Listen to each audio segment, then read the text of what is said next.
Бесследно пропал один из оппозиционных активистов Таджикистана, 24-летний Сон Одинаев. В Санкт-Петербурге парень скрывался от правоохранительных органов Таджикистана и Интерпола, которые обвинили его во взломе интернет-сайтов и электронной почты нескольких посольств Таджикистана.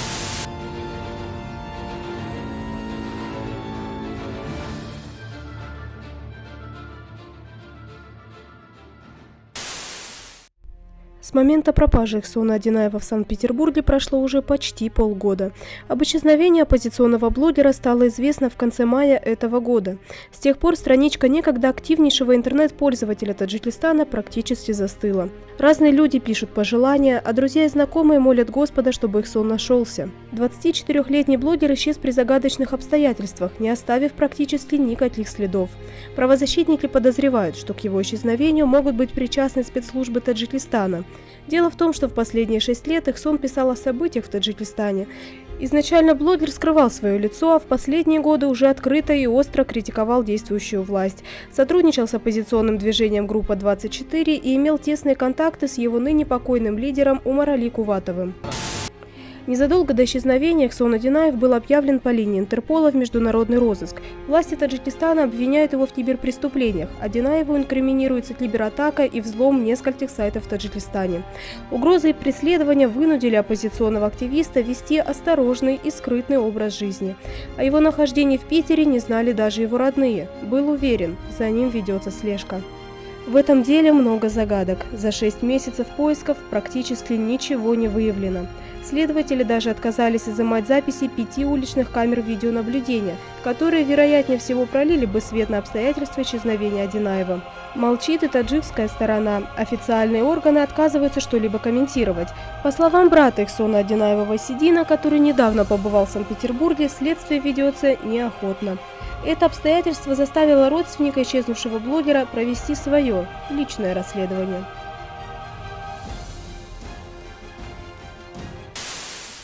Последний раз Ихсон Одинаев или Абдулладжон Салимов, под этим именем он въехал в Петербург в апреле этого года, выходил на связь с друзьями 19 мая, без 27 вечера. Спустя 3 дня в интернете Васидин Одинаев увидел фотографию брата и надпись «Пропал Сарафрози Аламафрус». Особого значения новости он не придал, брат мог не выходить на связь месяцами. Но материнское сердце не обманешь. Уже вечером, со слов больной матери, Васидин узнал об исчезновении брата. Как только я приехал в Питер, в комнате была чуть-чуть такая спешка, судя по вещам, которые разбросаны были в комнате. Вот. Это уже после того, как мы к полиции поехали, заявление давали, по больницам походили, по всем СИЗО, там, то есть целый день почти этим и занимались, но это ничего не давало по безымянным, с именами, то есть всех проверяли безуспешно. Это вот первые дни, это было 23 числа, 23 мая. Вот уже 24-го, без никого, без полиции, без ничего, я уже сам искал вот эти камеры, которые могли находиться возле дома, у дома, напротив дома. Вот буквально с левой стороны от подъезда, значит, там есть шиномонтаж, да, и камера, четко фиксирующая дверь, в которую заходишь в подъезд. Вот, значит, первым делом я, так как частная организация, вот, попросил 2 или 3 раза, потом позвали парнишку одного, вот, там отблагодарили его, и он, значит, показал то время, которое меня интересовало, потому что, судя по ноутбуку, который там был, он где-то в 5 часов, полшестого вечера уже перестал заходить туда. И я предположил, что где-то в 5 нужно смотреть эти камеры.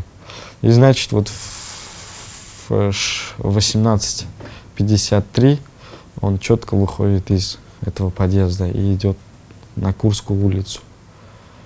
Я вот в эмоциях тоже пробежал по этой улице сразу и смотрел, опять же, камеры, которые могли бы зафиксировать. Но, увы, изъять видео с камер не удалось. Я первым делом сразу же позвонил там человек, который принимал у нас заявление. Вот, она на что мне ответила, это Юля, ее звали. Она мне сказала, что нужен участковый для этих дел. Вот. Я сейчас уточню, она якобы уточнила. Потом я перезвонил, ой, извините, его нету на месте. Я говорю, а вы сами не можете подъехать? Вы тоже представитель МВД. Ну, я думаю, ваше слово тут что-то значит.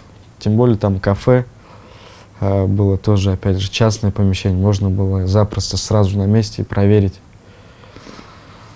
Ну, проигнорировали, я так думаю, мои вот эти все попытки. Я сам в это кафе зашел, потому что, если так судить по той камере, то он, получается, именно мимо этого кафе мог проходить сразу после поворота на эту Курскую улицу. Вот, они на что там, ой, извините, мы, знаете, не можем, у нас вообще там камера, там, туда-сюда. Я говорю, ясно. Также там еще много камер было, на самом деле. Можно было очень быстро определить, куда он пошел, куда он сел, что там, может быть, что-то случилось или еще что-то. Но были игнорировали. На прошлой неделе Васидин снова отправился в город на Неве в надежде узнать хоть что-то о брате. 2 дня следователь не выходил на связь. Судя по последней поездке в Питер, я зашел в тот отдел по Тамбовской улице, 5-й, по-моему, отдел полиции ихний. Значит, они очень странно себя вели, даже спорили, кто из них выйдет со мной пообщаться. То есть вот эта женщина, которая принимала у меня заявление, она, по идее, в курсе всех дел, нюансов, там, что и как движется, да, потому что она, естественно, принимала эти все наши заявления. Она не вышла. Вот для меня это в первую очередь странно, потому что человек в курсе, в принципе, там в свободном режиме, на мой взгляд, ничем не занималась, не занята, только зашла, я ее схватил и говорю, можете там что-нибудь сказать? Сейчас. И вышел какой-то вообще человек, которого я не видел ранее, сотрудник. Поднялись на третий этаж, из полочки достает досье, ну, я так понимаю, дело. И, то есть, говорит то, что вот туда идите, сюда идите, мы ничего. Ну, видно, что они нервничают и что-то знают, может быть. Ну, это мое мнение, потому что люди себя странно вели. Вот. Ну, потом сразу же поехал в следственный отдел, Дмитриев, как это улица? Димитрова, 26.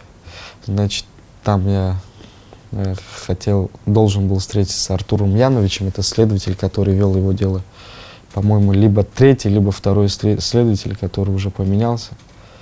Он вел его дело, значит, его не оказалось там. Он был на учениях. Мне попросили прийти завтра. Вот. Ну, я остался еще на 1 день. Значит, сразу же днем опять созвонился, поехал. В 5 часов мы договорились, в 5 часов вечера встретиться. Встретились, пообщались. По его словам, все были опрошены, телефоны были проверены. То есть даже странички ВКонтакте, 1 страничка у него была.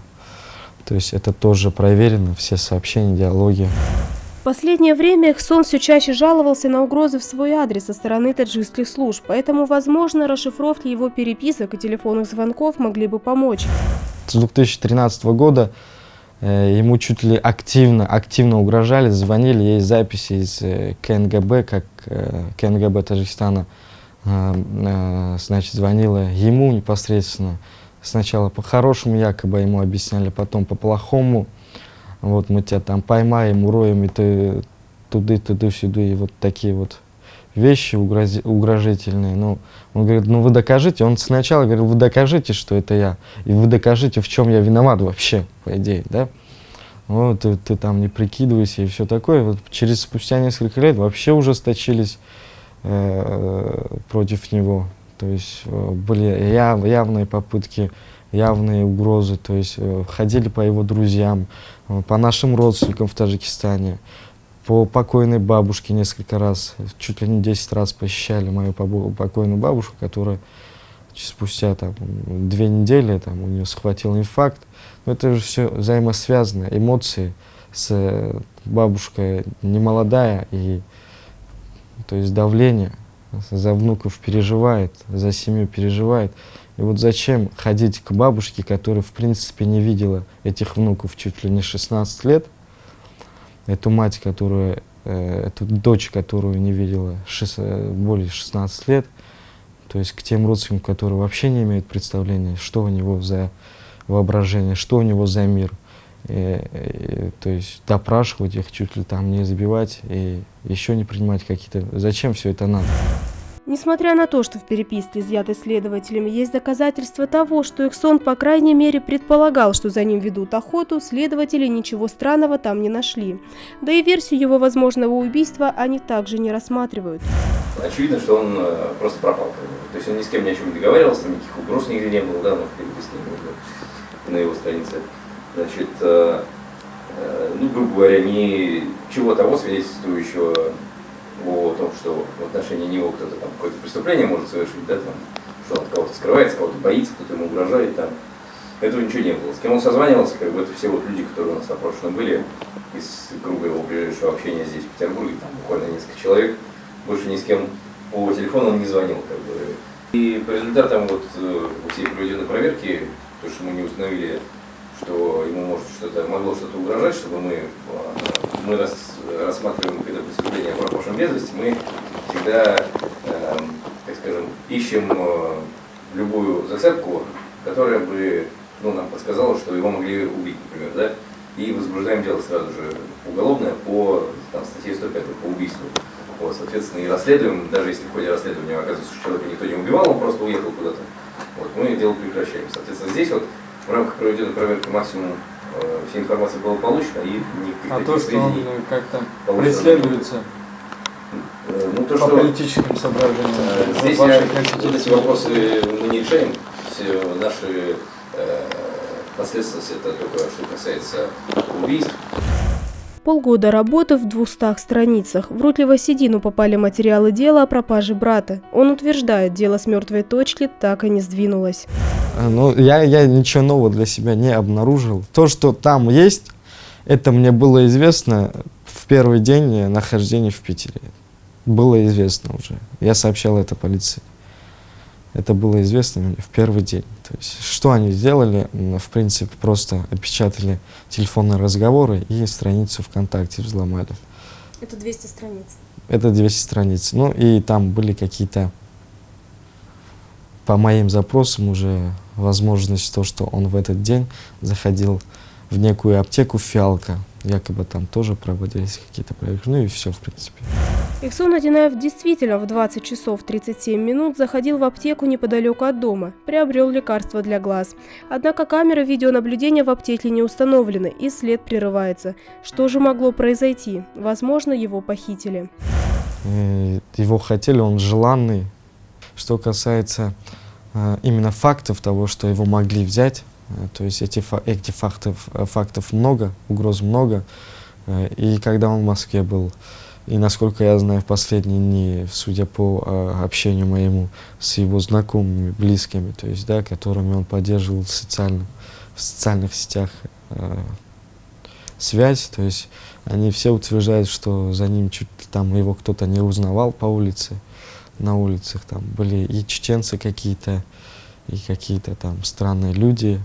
То есть, а тут человек тоже, скажем так, пропал не просто так. Есть факты, есть подозрения того, что он мог пропасть по политическим соображениям. И это дело почему-то не дало никакой огласки именно российскому МИДу и на обращение со стороны правозащитных организаций каких-то, да, к российскому МИДу, чтобы провелись тщательные расследования. Ответов никаких не было. И нету, насколько я знаю. Вот. То есть это дело уже, можно сказать, российская страна уже не рассматривает это дело и не занимается поиском. Это уже 100%, я понял. Именно поэтому все полгода брат пропавшего вел собственное расследование. Сегодня он уверен, его брат в Таджикистане. Привлекались знакомые в Таджикистане, привлекались знакомые в России. Значит, там даже я хотел обратиться, я обращался к ФСБшникам через знакомых, которые находятся в Москве. Есть знакомые из Лубянки, попросил его, то есть, на что он ответил, это если политическое, то лучше нам, как-то не очень хорошо будет, если мы будем это искать. Вот, поэтому как-то все просят меня полагаться на время, но я не могу этого сделать, потому что уже 6 месяцев прошло, а за эти 6 месяцев, понимаете, что могло с ним произойти, где он, что я вот живу, дышу, там, сижу дома, горяченькое у меня все, да, тепло, а что с ним, мне неизвестно.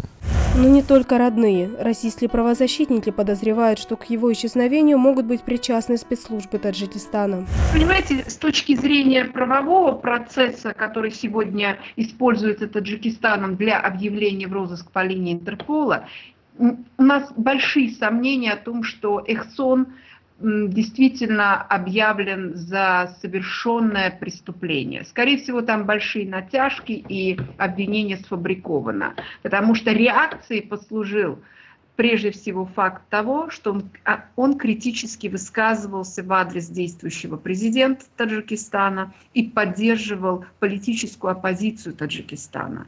Однако на запросы российского МИДа в Таджикистане отмалчиваются. Там Эхсон преступник. 3 раза у него были попытки подавал заявление нашему МИДу, МВД, чтобы они помогли в поисках, в информации какую-то, может быть, они располагают, на что наше МВД таджикское, то есть, грубо говоря, по его словам, послало. То есть, вот идите туда, а по словам следователя, говорит, это все занимает, минимум 8 месяцев. Эти все, если в прокуратуру официально все делать, эти запросы занимают 8 месяцев. Мое личное мнение, то, что я думаю, возможно, и российская сторона что-то знает, и в любом случае 100% наша страна тоже много чего знает о его пропаже. Буквально на днях появились заявления о том, что Эхсон Одинаев действительно находится в Горной Республике вместе с похищенным в прошлом году Максудом Ибрагимовым. По слухам, они подвергаются пыткам. Вайсидин говорит, такие сообщения приходят часто, но необходимы реальные доказательства. Опять же, это слух. До этого также говорили люди, и неоднократно говорили, то, что он уже давно в Таджикистане. Даже спустя недели его пропажи была тоже информация, то, что в Таджикистан доставлен парень со шрамом на лице, то есть шрамки. То есть, это я предполагаю, у него была такая характеристика лица, у него там своего рода на лице такие ямочки были, и они сообразовались как шрам, можно сказать. Вот такой парень смуглого цвета, капюшонки, то есть, описали, в принципе, моего брата. Также и до сих пор, почти в месяц, один или второй человек, говорит какие-то неподтвержденные, опять же, информации о том, что он находится в Таджикистане. В личке переписка, которую объявили по радио ЗИЛО, и мне кажется, что это такая беспечность и игра на нервах родственников. Я вообще, честно говоря, возмущена, потому что я ищу слова, чтобы написать и как-то сбалансировать эмоциональное состояние близких. Я вообще считаю, что это кощунственно. Если у нас нет информации, но мы должны хотя бы быть правдивыми, зачем сейчас нагнетать, и матери вызывали скорую? Это очень тяжело для сердца человека. Сегодня все, кто знал Эхсона Одинаева, говорят, он далеко не преступник. Он всего лишь говорил то, о чем думал и о чем переживал. Не доказано, что он киберпреступник или компьютерный саботаж, в чем его обвиняют. Мой брат являлся активным блогером, И да, имел связь с оппозиционными лидерами. Ему что-то не нравилось, а что-то нравилось. Он же радикально не был настроен. Он не был радикальным исламистом. Он не был он не убивал людей, не был вором, никогда не причислял в каких-то хрониках, да, преступных. Он просто молодой парень, который с 2009 года занимается активной деятельностью. То есть он помогает трудовым мигрантам, соотечественникам, помогает в новостном плане. И всем, кому не безразлична его судьба, все, кто его поддерживает, они все прекрасно знают, что вот эта его информация, в нем нету никакого подвоха и еще чего-то. Эхсон Удинаев таковой членом так называемой группы 24 не было. Может, он с ними сотрудничал, да, с отдельными лицами, но таковой сказал, что именно там был членом этой группы, там, или эта группа там определенная. Вообще-то это все было как под рамкой Союза молодежи Таджикистана за возрождение Таджикистана. Семья Одинаева настроена решительно, своими силами продолжить поиск. Но в адрес семьи все чаще поступают серьезные угрозы с просьбой его прекратить. Васидин говорит, угрожают даже больной матери, которая и без того тяжело переживает потерю сына. В отношении тому же с моей матери, которая не видит ни сна, которая постоянно просыпается с именем Эхсан на губах, которая меня называет, клянусь вам Богом, Эхсаном. Я уже не знаю, когда я последний раз был Васидином для нее, да. То есть, которая реально у нее нету вокруг, и она ей не забудет ни деньги, ни жизнь эта грешная, ничего, да, забирайте, и нас уничтожьте, да. Вот честно, я тоже устал. Правозащитники советуют, сегодня необходимо привлекать не только представителей российского МИДа и других структур, но и международные организации, а также призывать к ответу службы Таджикистана. Единственный выход сейчас ему опять же обратиться в эти так международные называемые организации. Может, хоть чем-то смогут помочь. И в первую очередь написать уже комиссию по правам человека, Совет по правам человека при президенте Российской Федерации, в администрации президента. Потому что уже других адекватных ответов нет. Ну, можно писать в администрации президента Республики Таджикистан или другие органы. Но ждать ответа это уже зависит от них. Призываю всех, от кого это зависит, очень добросовестно относиться к комментариям этого дела, потому что это затрагивает тонкие струны эмоций его мамы. И нужно просто уважать чувство матери, которая искренне страдает. Вот хочу обратиться к нашим таджикам. Вы все-таки таджики, и вы мусульманин. У этого человека молодого есть мать, как и у вас. Если он у вас, вы скажите, и все. И там наказывайте его по всем пунктам, если вы сможете там найти в его действиях противозаконные какие-то меры. Если там вам не нравится критика в вашу сторону, то это не моя и не его проблема.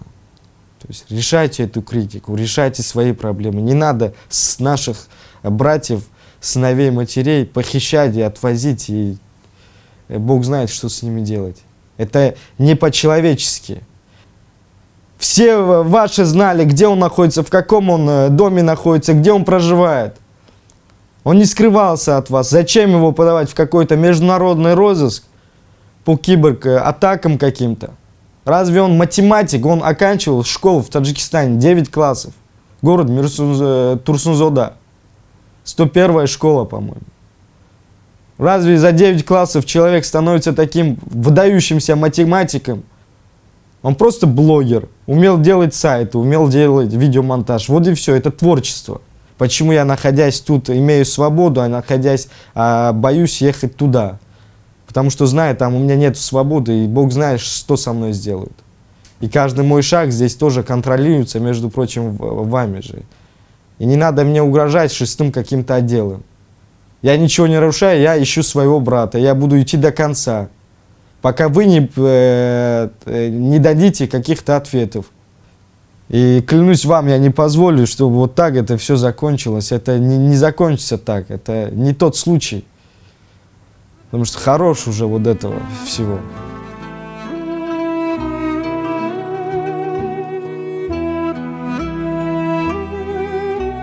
Таджикистан молчит. 6 месяцев материнского горя, видимо, не трогают никого. Возможно, дело сдвинется с мертвой точки, и 24-летний, неравнодушный к судьбе своего народа Иксон Одинаев даст о себе знать. Ведь любая правда рано или поздно торжествует.